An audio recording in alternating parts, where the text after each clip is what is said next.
आपण ओरडलो तर ही मुलं लगेच टोकाची पाऊल घेऊ शकतात. शिक्षक देखील नेहमी दडपणाखाली असतात. नाही ऐकायची सवयच नाही उरली आहे. आता ही शिक्षकांसाठी तारेवरची कसरतच आहे. बऱ्याच शिक्षकांची अशी एक तक्रार असते की मुलं आम्हाला सिरियसली घेत नाही. त्याचं डिजिटल ह्याच्यात गोष्टींमध्ये टाईम खूप वाढत चालला आहे. तो नेमकं काय करतोय आपल्याला माहिती नसतं. त्याच्यात तो पॉर्न बघतोय का, तो व्हिडिओ गेम्स खेळतोय का, तो रील्स बघतोय, ह्या गोष्टी कळत नसतात. कधी कधी काही मुलं असं बोलून जरी नाही दाखवलं तरी राग आला की स्वतःला इजा पोहोचवण्याची टेंडन्सी असते. म्हणजे कधी कधी हात कापून घेतात, कधी कधी डोकं आपटतात. पालकांना नेमकं कळत नाही की आता करायचं काय. नमस्कार, आमच्या नॉलेज कट्ट्यावरती तुमच्या सगळ्यांचं नेहमीप्रमाणेच स्वागत.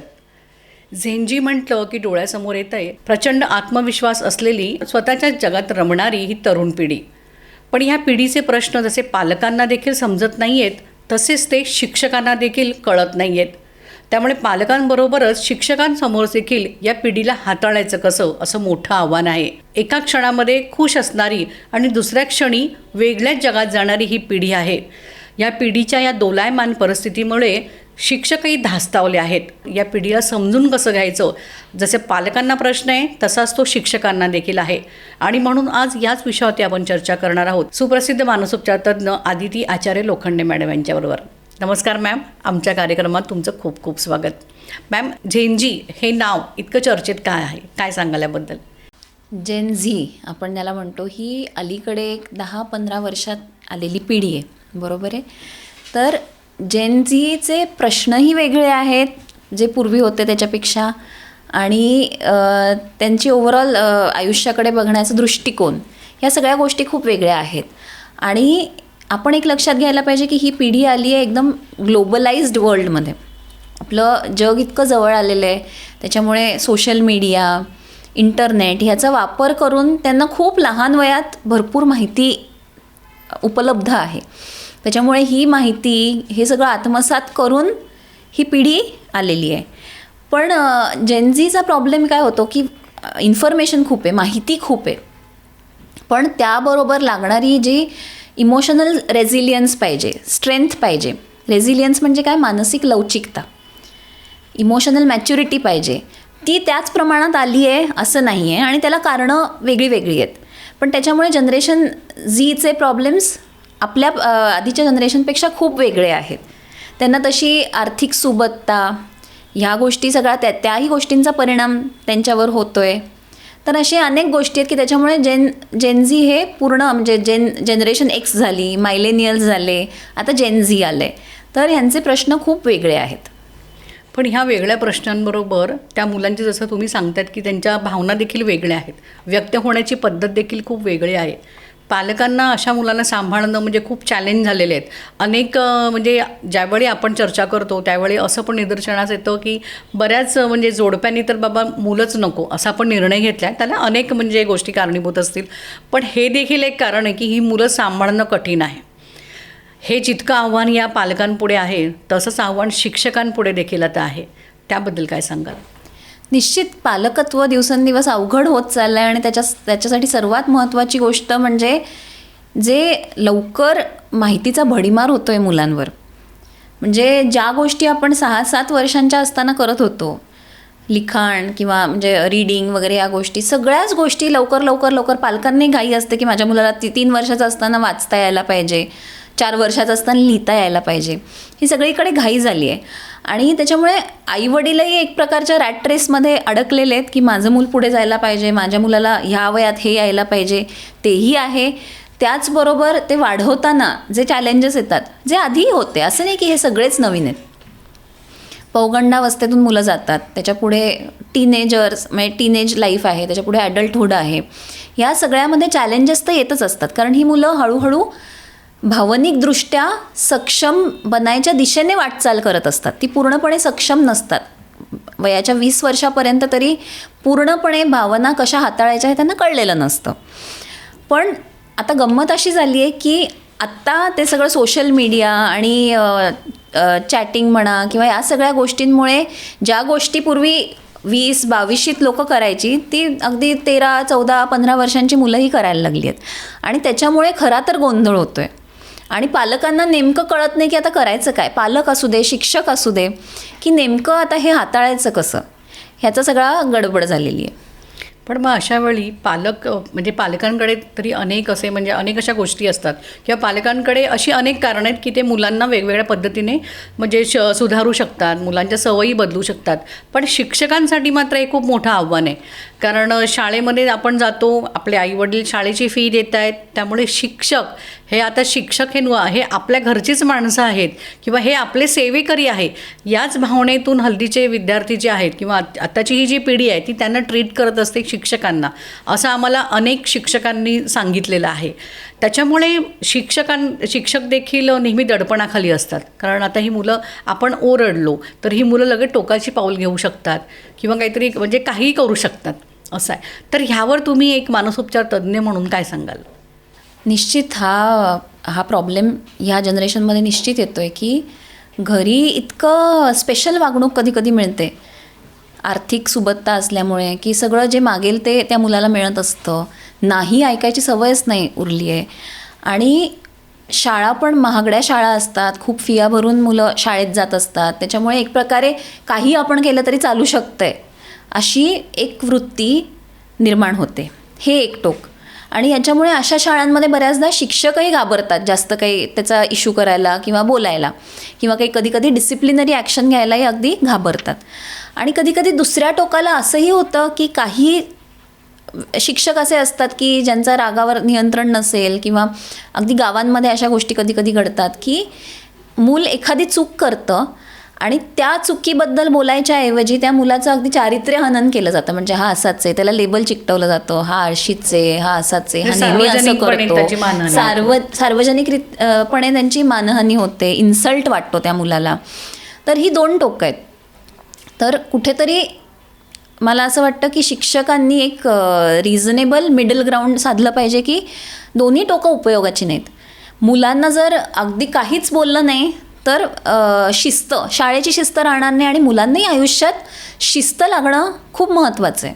पुढे जर मुलाला आयुष्यात पुढचा पल्ला गाठायचा असेल, चांगलं सक्सेसफुल व्हायचं असेल, तर शिस्त हे बेसिक गोष्ट आहे. शिस्त असेल माणसाला तरच पुढे जाऊ शकतो. तर त्याच्यामुळे शिस्त लावणंही तितकंच महत्त्वाचं आहे.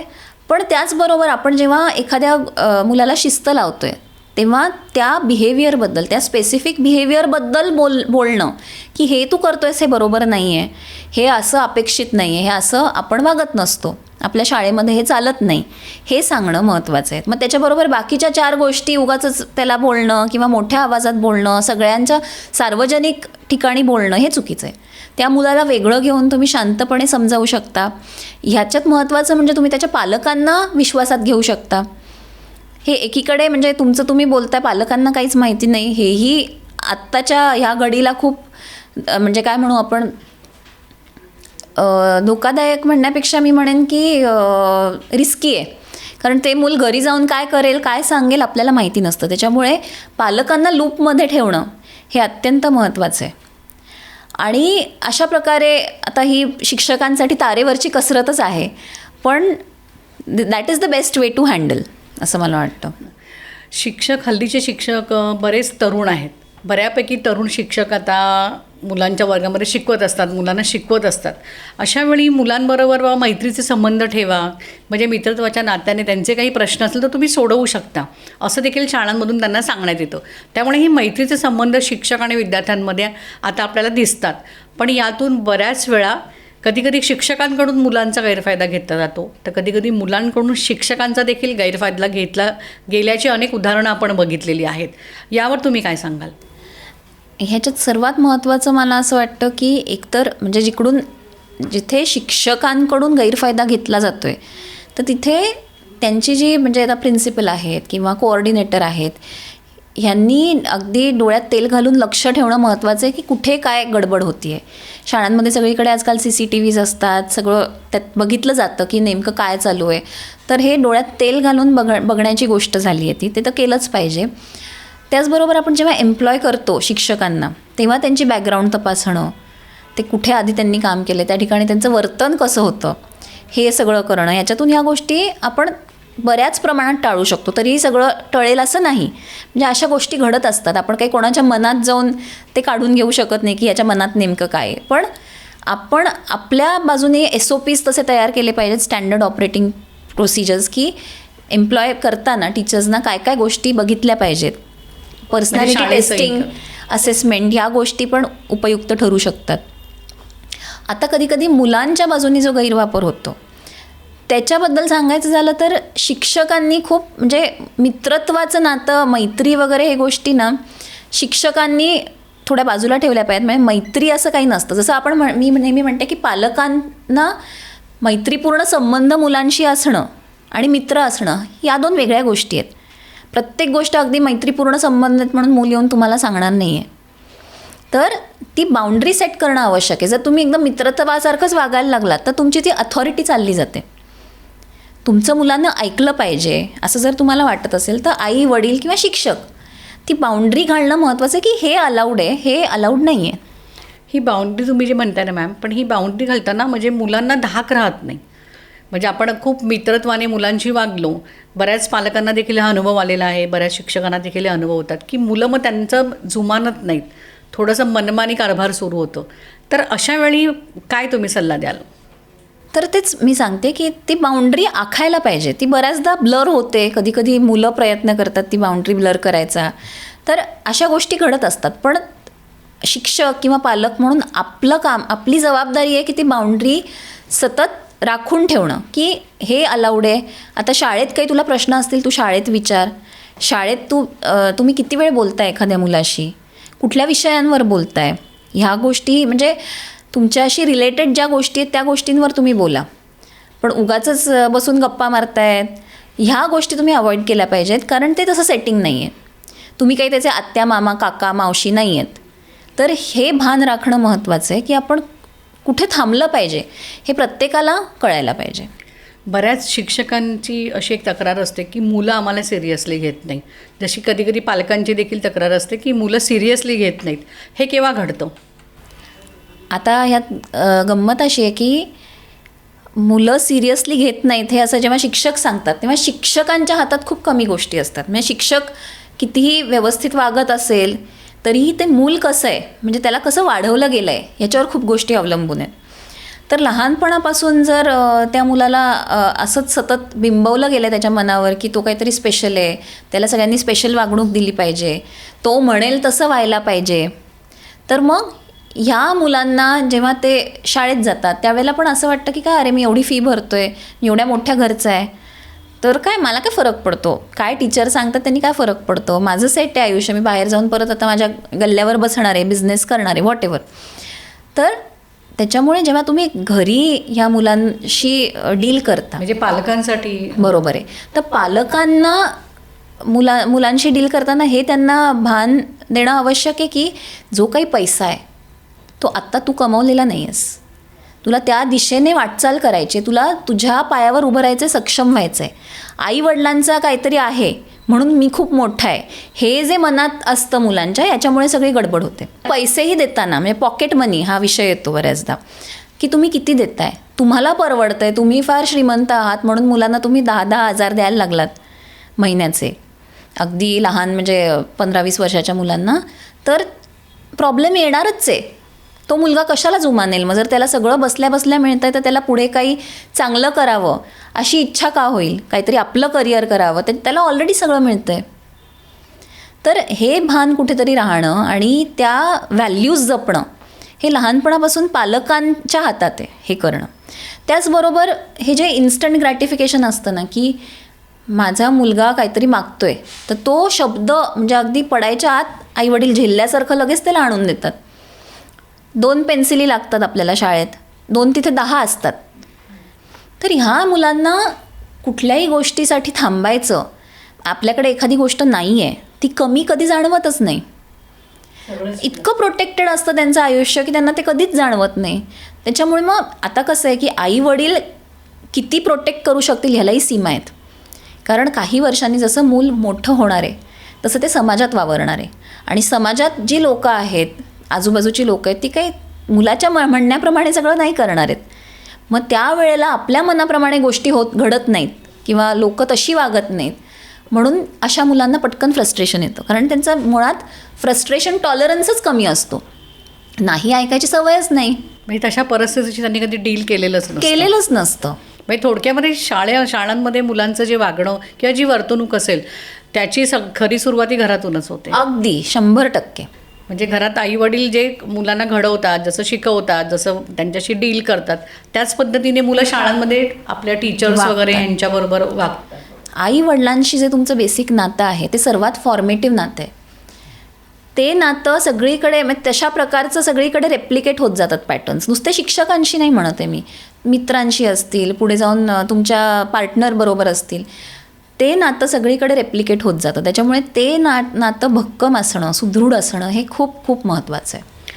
मॅम, गेल्या काही दिवसांमध्ये मुलांनी टोकाचे पाऊल घेतल्याच्या घटनाने घडलेल्या आहेत. म्हणजे शाळेमध्ये टीचर ओरडले, शिक्षकाने अपमान केला आणि इवन घरामध्ये हवी ती म्हणजे मोबाईल घेऊन नाही दिला आईवडिलांनी, किंवा 4 चौघांचं मला ओरडले, हवं ते मिळालं नाही, म्हणून मुलं फक्त आता म्हणजे रुसत नाहीत, रागवत नाहीत, तर थेट स्वतःच्या जीवाचंच बरं वाईट करून घेत आहेत.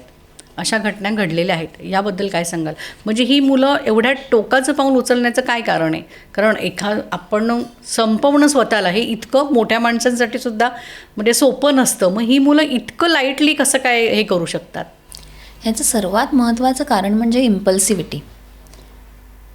की माझ्या मनात त्या क्षणी तीव्र भावना जी आली, म्हणजे कधीकधी रागातून होतं, अति तीव्र राग, की मी पुढचा मागचा काहीही विचार न करता मी हे करून मोकळा होतो. तर राग हे सर्वात महत्त्वाचं कारण आहे, ज्याच्यामुळे इम्पल्सिव्हली या गोष्टी होतात.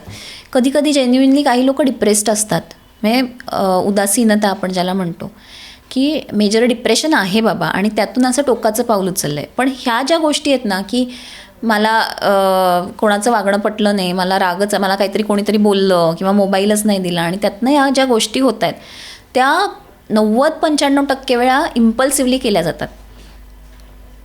की मला राग सहन झाला नाही आणि मला माहिती नाही त्या रागाचं काय करायचं, त्याच्यामुळे अशा प्रकारच्या गोष्टी घडत असतात.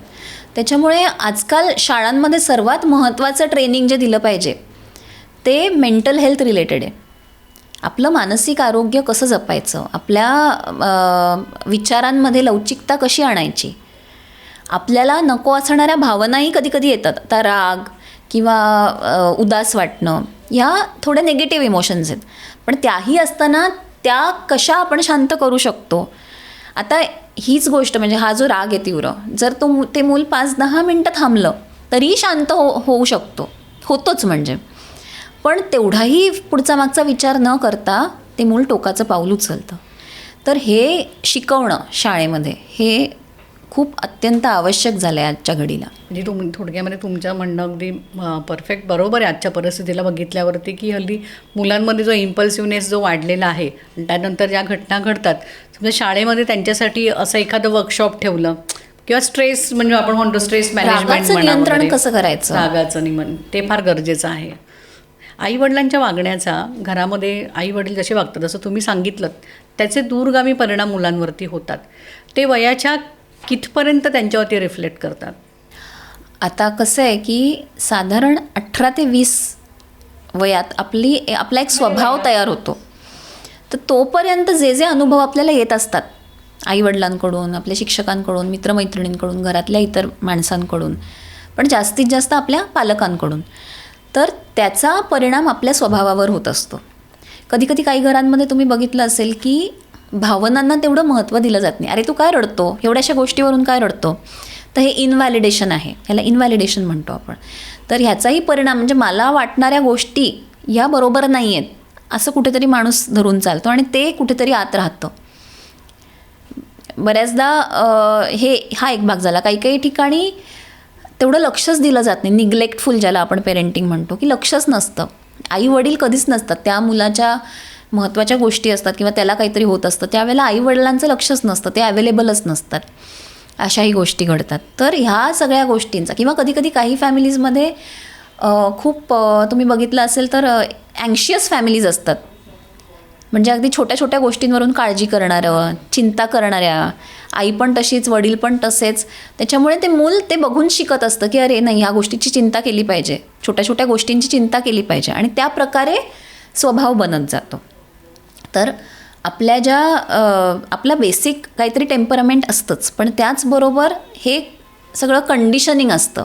आपल्या आजूबाजूला जे घडतं आहे ते प्रत्येक माणूस आत्मसात, इंटरनलाइज करत असतं, आणि त्यातनं प्रत्येक माणसाचा एक विशिष्ट स्वभाव बनत जातो. आता 18-20 वर्षानंतर स्वभाव विशेष बदलत नाही, हो की नाही?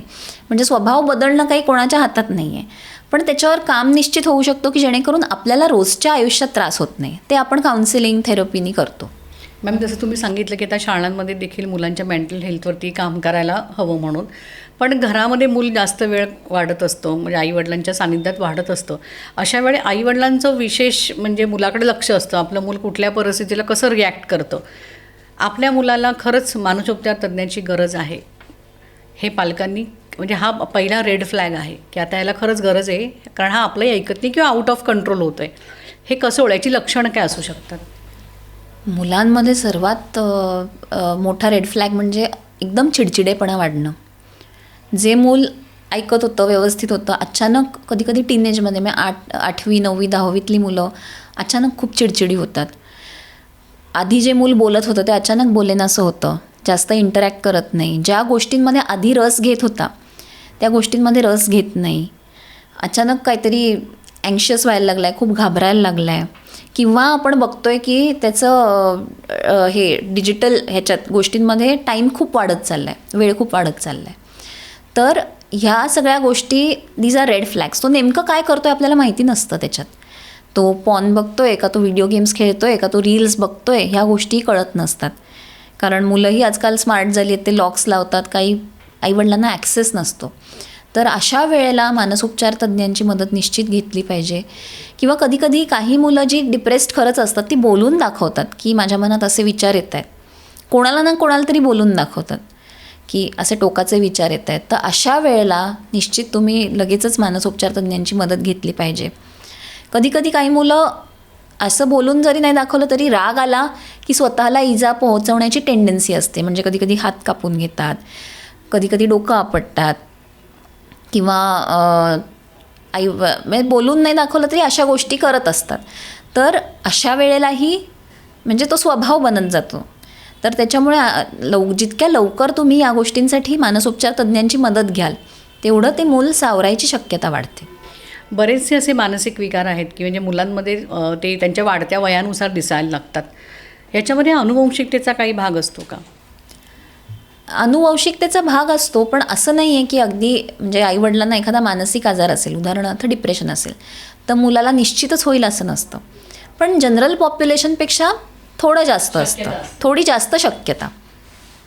म्हणजे उदाहरणार्थ स्किझोफ्रेनिया आपण बघितलं तर 100त एकाला होतं नॉर्मली. तर ज्या फॅमिलीजमध्ये आहे स्किझोफ्रेनिया तिथे 10त एकाला होईल. किंवा ADHD, attention deficit hyperactivity disorder, की जिकडे लक्ष एकाग्र होत नाही, ह्याच्यात अनुवंशिकतेचा बराच भाग असतो. वडिलांना आहे तर मुलाला व्हायची, वडिलांना किंवा आईला तर मुलांना व्हायची शक्यता जास्त असते. मग अशा कुटुंबांमध्ये मुलांची काळजी घेताना सुरुवातीपासूनच एक तर जसं तुम्ही सांगताय की त्यांच्या लक्षणांकडे आपल्याला नीट बारकाईने बघायला हवं, त्यांच्या वागण्यामध्ये वगैरे असं. तर ह्याची सुरुवात सामान्यपणे आपण जसं बोलतो आहे मॅम की मुलांमध्ये मानसिक विकार होतो आहे, काहीतरी वेगळं वागतो आहे, ह्याची सुरुवात कुठल्या वयापासून होते? म्हणजे आता मुलांमध्ये मानसिक विकार आता आकार घेतो आहे, याची सुरुवातीचं वय कोणतं असतं थोडक्यात? मानसिक विकारांबद्दल बोलायचं झालं म्हणजे आता उदाहरणार्थ डिप्रेशन आहे किंवा स्किझोफ्रेनिया किंवा आताची जी आपण म्हणतो की मुलं पटकन ओव्हर रिॲक्ट होणं, एकदम टोकाच्या याला जाणं, अंगावर धावून येणं, कारण अशी बरीच उदाहरणं आज बऱ्याच घरांमध्ये घडतात पण कोणी सांगत नाही आहेत. तर अशा वेळी आपलं मूल काहीतरी वेगळं होतंय सामान्य. पौगंडावस्थेत हे अगदी तीव्रतेने पिरियड जाणवायला असतो. साधारण 12 ते 15 शाळकरीच मुलं असतात. शाळकरी मुलांमध्ये दिसायला लागतं. टोकाचा राग येतोय, टोकाचं काहीतरी पाऊल उचलतोय, किंवा मित्रांशी कधी कधी खूप टोकाची भांडणं होत आहेत आणि त्यात तो काय करतोय तेही महत्त्वाचं आहे. म्हणजे मारहाण होती आहे का, हाणामारी होती आहे का, ह्या सगळ्या गोष्टी अशा दिसायला लागतात. आणि म्हणजे आता स्किझोफ्रेनिया किंवा डिप्रेशन म्हटलं तर ते थोडंसं अर्ली ॲडल्टहूडमध्ये चालू होतं, म्हणजे 17-18. लहान वयातही होतं पण कमी शक्यता आहे, पण साधारण 17-18-20 हे वय ह्या आहे. वयोगटात ते दिसायला लागतं. आता attention deficit hyperactivity disorder जी आहे, म्हणजे लक्ष एकाग्र व्हायला जो प्रॉब्लेम होतो, मग अशा मुलांना शाळेमध्ये देखील प्रॉब्लेम होत असेल. शाळेत होतो. म्हणजे त्यात 3 भाग असतात. एक हायपर ॲक्टिव्हिटी, म्हणजे खूप मस्तीखोर मुलं असतात, तुम्ही बघितलं असेल, जागेवर बसत नाहीत, खोड्या काढतात, गप्पाच मारत बसतात, ह्या सगळ्या गोष्टी असतात, तर ते हायपर ॲक्टिव्हिटी. दुसरा भाग असतो लक्ष एकाग्र व्हायचा, म्हणजे कुठल्याही कामात कॉन्सन्ट्रेशन होत नाही, त्यांचं अभ्यासात होत नाही. तर साधारण 5, 6, 7 वयात हे दिसायला लागतं. आणि तिसरी गोष्ट, अशी मुलं खूप इम्पल्सिव्हही असतात, थांबू शकत नाहीत आपल्या टर्नसाठी, मध्येच काहीतरी एखादं उत्तर सांगून देतात, शिस्त पाळू शकत नाहीत, तर असे प्रॉब्लेम्स असतात. तर ही मुलं साधारण 5, 6, 7, 8 या वयोगटात थोडे थोडे सिम्पटम्स यायला लागतात. आणि मग त्यांचं जर आपण योग्य वेळी निदान केलं आणि त्याच्यावर उपचार केले तर मग त्यांना पुढे जाऊन प्रॉब्लेम येत नाही. कारण मग काय होतं की लहानपणी तर काही एवढं जाणवत नाही, पण जसं अभ्यास वाढत जातो तसं लक्ष एकाग्र व्हायची क्षमता काही वाढत नाही, ती तशीच राहते आणि त्यांना मग ॲकॅडमिक डिफिकल्टीज येतात. त्याच्यामुळे अशा मुलांचं योग्य निदान योग्य वयात जर झालं तर अशी मुलं खूप चांगल्या प्रकारे पुढे जातात. म्हणजे अगदी इंजिनियर होऊन बाहेरच्या देशात नोकरी करणारी अगदी अशी पण मुलं असतात. म्हणजे ॲक्टिव्ह पण होतात आणि स्मार्ट. निश्चित, कारण त्यांना काही बुद्धिमत्तेचा प्रश्न नसतो, फक्त लक्ष एकाग्र होण्याचा प्रॉब्लेम असतो. मॅम, मुलांच्या हातामध्ये मोबाईल केव्हा द्यायला पाहिजे, कोणत्या वयात द्यायला पाहिजे? आता कसं आहे की मोबाईल पूर्णपणे द्यायचाच नाही असं आजकाल राहिलं नाही आहे, कारण पालकांच्याही हातात नसतं, पालकांची लॉक्स पण मुलं हे करतात. पण इंडिपेंडंट स्वतंत्र मोबाईल किमान 10वीपर्यंत त्याची गरज नसते. 10वी नंतर कॉलेजमध्ये गेला तर मग ठीक आहे की कॉन्टॅक्ट करायला लागतो वगैरे, ह्या गोष्टी आहेत. पण स्वतंत्र मोबाईल देऊ नका. तुमच्या मोबाईलमध्ये त्याला कधीतरी काहीतरी करायचं असेल तर ठीक आहे. जितकी स्क्रीन मोठी तितका धोका कमी. त्याच्यामुळे मुलांना काय बघायचं असेल, टी व्हीवर कार्टून बघायचं आहे, काय बघायचं, मोठ्या स्क्रीनवर बघू द्या. तुमचं लक्ष राहतं की मूल काय करतं आहे, काय नाही करत आहे. बरोबर आहे. लॅपटॉप, टॅबलेट किंवा टी व्ही असेल तर उत्तम. खाली शाळांचे अभ्यास वगैरे, म्हणजे पॅरेंट्सचे ग्रुप असतात, त्याच्यासाठी मोबाईल पण असतो. म्हणजे शाळांनी पण ह्याच्यामध्ये काय काळजी घ्यायला हवी? शाळांनी बघायला पाहिजे की जितकं कमीत कमी इलेक्ट्रॉनिक डिव्हायसेस तुम्ही मुलांना देताय तितकं चांगलं आहे. कारण ह्या गोष्टी जशी मुलं मोठी होणार आहेत ते शिकणारच आहेत. अगदी 3री आणि 4थीच्या मुलांना तुम्ही काही इलेक्ट्रॉनिक गोष्टींना एक्सपोज करायची गरज नसते. त्यातनं काही त्यांना मूलभूत फायदा होतो आहे, काहीतरी स्किल्स शिकतात असं अजिबात नसतं. तर त्याच्यामुळे शाळेत पण काही काही शाळांमध्ये आजकाल असा ट्रेंड चालू झाला आहे की ते लिहितच नाहीत वह्यांमध्ये, सगळं लॅपटॉपवर करतात. पण याचा फायदा नाही आहे काही. मग त्यातनं काही वेगळं मूल डेव्हलप होतं आहे किंवा काही अतिहुशार होतं आहे असा काही प्रकार नाही आहे. म्हणजे अननेसेसरी गोष्टी आहेत. तुम्ही अभ्यास शाळेत फिजिकल फॉर्ममध्ये मुलांचा अभ्यास घ्या, घरीही तुम्ही फिजिकल फॉर्ममध्ये अभ्यास करून घ्या. नोट्स आणि या गोष्टी म्हणजे ऑनलाईनच पाहिजेत वगैरे ह्या गोष्टी करायची खरं तर गरज नाही आहे. आपणही अभ्यास केला आहे आपल्या काळी, 11वी 12वी सगळं आपलं व्यवस्थित झालं आहे, काही ऑनलाईन मदत न घेता. तर त्याच्यामुळे अगदी 10वीपर्यंत तरी काही ऑनलाईनच शिकायला पाहिजे असं अजिबात गरज नसते. मग पुढे जसं तुम्ही इंजिनिअरिंगला गेलात, मेडिकलला गेलात, काही तुम्ही मदत थोडीफार घेतली तर वेगळी गोष्ट आहे.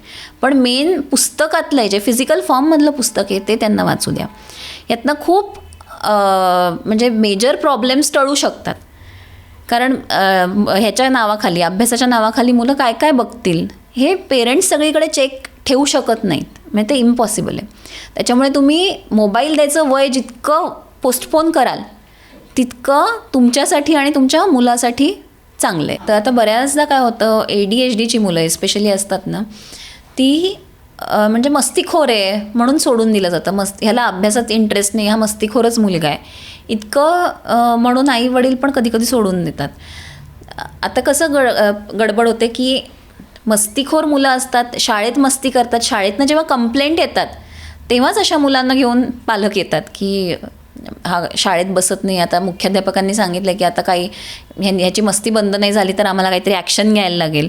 त्यावेळेलाच आईवडील घेऊन येतात. तर अगदी म्हणजे हे अगदी रुटीनली चालू असतं की 8 आणि 9, 10 वर्षाची मुलं घेऊन येतात आणि मग आपण जेव्हा त्यांचं हे करतो, तपास करतो, IQ असेसमेंट करतो, की ज्यातनं कळतं की कॉन्सन्ट्रेशनचा खूप मेजर प्रॉब्लेम. त्यासाठी काही थेरपी असतात?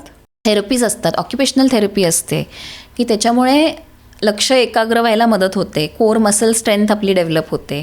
आणि त्याचबरोबर जर खूप सिव्हिअर असेल, म्हणजे अगदी अतिचंचल मुलं असतील, तर औषधोपचारांनी खूप फरक पडतो. तर औषधांमुळे ते मूल शांत होतं, हायपर ॲक्टिव्हिटी कमी होते, इम्पल्सिव्हिटी कमी होते आणि लक्ष एकाग्र व्हायची क्षमता वाढते. आणि त्याच्यामुळे अगदी 60% मुलंही 90-95% पोचलेली आहेत. मॅम, जाता जाता एक शेवटचा प्रश्न. हल्ली लहान वयातच मुलांना शाळेत म्हणजे आपण टाकतो, ते बिझी राहतील, हुशार होतील, या अनुषंगाने आईवडील मुलांना शाळांमध्ये अगदी 5 वर्षाच्या आधीच टाकतात. छोटे म्हणजे प्ले ग्रुप, नर्सरी वगैरे हे सगळे 5 टप्पे. हे खूप जास्त झालं. 1.5-2 वर्षाच्या मुलांना प्री-स्कूलला टाकतायत. तर हे जे आहे ना, हे कितपत योग्य आहे, तुम्हाला काय वाटतं? आता हे कसं आहे ना, थोडंसं की ज्या घरांमध्ये काही एक्सपोजरच नाही आहे, लहान मुलं नाही आहेत किंवा कोणी आजी आजोबा, आजकाल आपण खूप न्यूक्लिअर फॅमिलीजमध्ये राहतो, आजी आजोबा नाही आहेत, तिकडे अशा मुलांना थोडंसं ह्यातनं काय स्टिम्युलेशन मिळतं, थोडंसं एक्सपोजर मिळतं.